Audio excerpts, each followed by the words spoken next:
Hello बच्चों, चलिए इस प्रश्न को देखते हैं। यंग के द्विसीरी प्रयोग में व्यतिकरण फ्रिंजों को प्राप्त करने के लिए 650 नैनोमीटर तथा 520 नैनोमीटर तरंग दैर्ध्यों के प्रकाश पुंज का उपयोग किया गया है। केंद्रीय उच्चिष्ट से उस न्यूनतम दूरी को ज्ञात कीजिए जहां दोनों तरंग दैर्ध्यों के कारण दीप्त फ्रिंज संपाती होती है। दिया गया है d बराबर 120 सेंटीमीटर तथा छोटा d बराबर 2 मिलीमीटर के बराबर दिया गया है। तो बच्चों यहाँ हमें यंग के द्विजीरी प्रयोग के बारे में कहा गया और केंद्रीय उच्चिष्ट से हमें जो है न्यूनतम दूरी ज्ञात करनी है जहां हमें जो दी गई दोनों तरंग दैर्ध्य है उनके कारण प्राप्त जो दीप्त फ्रिंज है वो कैसी होनी चाहिए, संपाती होनी चाहिए। तो चलिए बच्चों, सर्वप्रथम हम इस प्रश्न की मुख्य अवधारणा पर चर्चा करते हैं। तो इसमें हम क्या देखते हैं, हम सबसे पहले देखते हैं कि जो केंद्रीय उच्चिष्ट होता है उससे जो एनवी फ्रिंज होती है उसकी दूरी निम्न सूत्र द्वारा दी जाती है। वो क्या होती है बच्चों, केंद्रीय उच्चिष्ट से एनवी फ्रिंज की दूरी दी जाती है एक्सएन बराबर हमारे पास हो जाता है डी गुणा लेमडा बटे डी गुणा एन हो जाता है। जहां पर बच्चों हमारे पास जो बड़ा डी है ये क्या है, स्रोत से पर्दे की दूरी है। तो हम लिख देते हैं यहाँ पर बड़ा डी, ये हमारे पास बड़े वाला डी क्या हो गया, स्रोत से पर्दे की दूरी। स्रोत से जो हमारे पास पर्दा होता है जिस पर हमें फ्रिंज प्राप्त होती है उसकी हमारे पास क्या होती है, दूरी होती है। लेमडा हमारे पास क्या है, यहाँ पर लेमडा हमारे पास तरंग धैर्य है, तो लेमडा हमारे पास क्या हो गया, तरंग धैर्य हो गया। छोटा वाला डी जो है हमारे पास जो यंग का प्रयोग है उसमें जो दोनों स्लिट होती है उन दोनों स्लिट के मध्य की हमारे पास क्या है, ये दूरी है। तो ये हमारे पास हो गया स्लिट के मध्य की दूरी। इसके साथ ही हमारे पास एन जो है ये हमारे पास क्या होती है बच्चों, फ्रिंज की संख्या होती है कि कौन सी फ्रिंज से हमें दूरी ज्ञात करनी है। तो ये हमारे पास क्या हो गया बच्चों, फ्रिंज की संख्या हो गई। अब इसमें हम क्या देखते हैं, हम देखते हैं कि यदि हमारे पास क्या हो, यदि हमारे पास जो ये पर्दे के बीच की दूरी है, स्रोत से पर्दे की दूरी डी, ये हमारे पास छोटा डी जो हमारे पास स्लिट के बीच की दूरी है, और ये हमारे पास जो एक्सन है जो मतलब हमारे पास केंद्रीय उच्चिष्ट से फ्रिंज की दूरी है, अगर ये हमारे पास नियतांक हो जाए, अगर क्या हो, इनके मान हमारे पास नियतांक हो जाएं तो हमारे पास क्या होगा बच्चों, जो लेमडा होगा ये हमारे पास जो 1/n होगा इसके समानुपाती, अर्थात जो n है इसके क्या हो जाएगा, ये व्युत्क्रमानुपाती हो जाएगा। अर्थात तरंग दैर्ध्य जो है वो फ्रिंज की संख्या के व्युत्क्रमानुपाती होगी। यही हमारे पास इस प्रश्न की मुख्य अवधारणा है। तो चलिए बच्चों, अब हम देखते हैं हमें प्रश्न में क्या क्या दिया गया है। तो प्रश्न में हमें क्या दिया हुआ है, एक तो दिया है हमें स्रोत से पर्दे की दूरी d बराबर हमें दिया गया 120 सेंटीमीटर, अर्थात कितना हो गया बच्चों, 1.20 मीटर के बराबर हो गया।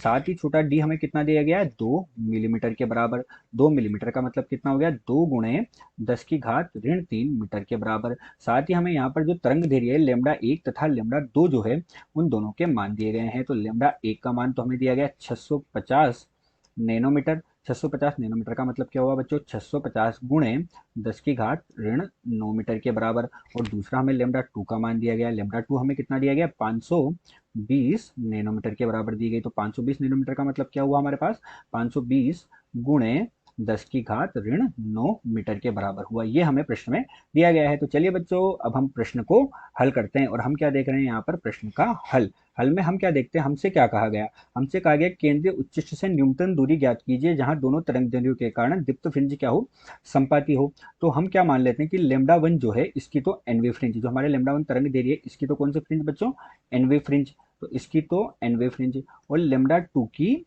n+1 वी फ्रिंज, क्योंकि हमारे पास संपाति क्या होगी, 2 है, 2 के बाद 3 संपाति होगी, 3 है तो 4 संपाति होगी, 4 है तो 4 के बाद 5 संपाति होगी।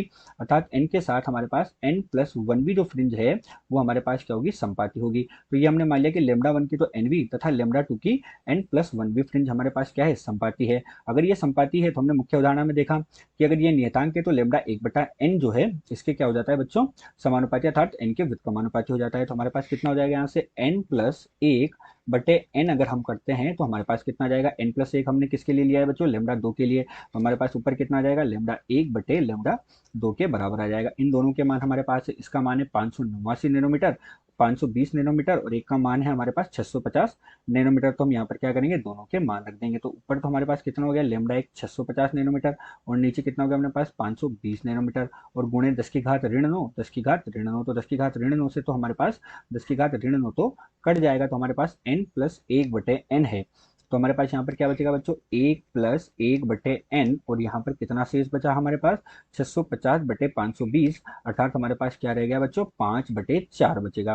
5/4 बचेगा तो 1/n का मान हमारे पास कितना आएगा, 1/n का मान हो गया 5/4, और इसमें से हम 1 को घटाएंगे तो 1/4 के बराबर हुआ। अर्थात हमारे पास n किसके बराबर हुआ, 4 के बराबर। n 4 के बराबर हुआ तो n+1 5 होगा, अर्थात चौथी तथा पांचवी फ्रिंज हमारे पास संपाती होगी। ये तो फ्रिंज संख्या हुई, लेकिन हमसे क्या पूछा गया कि केंद्रीय उच्चिष्ट से कितनी दूरी पर होगी, तो दूरी हमें ज्ञात करनी है। तो हमने मुख्य उदाहरण में सूत्र देखा, तो हम यहाँ xn में मान रख देंगे। xn में मान रखेंगे तो x का मान हमारे पास कितना हो जाएगा, 4 से गुणा कर देंगे, और हमारे पास कितना हो जाएगा d, और हमारे पास ये 4 गुणा d का मान हमारे पास कितना है बच्चों, 1.20 मीटर में था। इसके साथ ही हमारे पास लेमडा वन का मान कितना हो जाएगा बच्चों, हमारे पास यहाँ से 650 नैनोमीटर हो जाएगा। तो लेमडा वन का मान हो गया हमारे पास 650 गुणे 10⁻⁹ और बट्टे में हमारे पास किसका मान आ जाएगा, डी का मान आ जाएगा, और डी का मान कितना है, 2 गुणे 10⁻3 के बराबर हमारे पास डी का मान हो जाएगा। तो हमारे पास जो दूरी का मान हमें प्राप्त होगा वो कितना प्राप्त होगा, 1.50 गुणे 10⁻3 मीटर के बराबर प्राप्त हुआ। अतः दिया गया जो प्रश्न है, इस दिए गए प्रश्न में जो केंद्रीय उच्चिष्ट है उससे जो न्यूनतम दूरी है, उस न्यूनतम दूरी का मान 1.50 गुणे 10⁻3 मीटर के बराबर प्राप्त हुआ। आशा करते हैं आपको प्रश्न समझ आया होगा। धन्यवाद।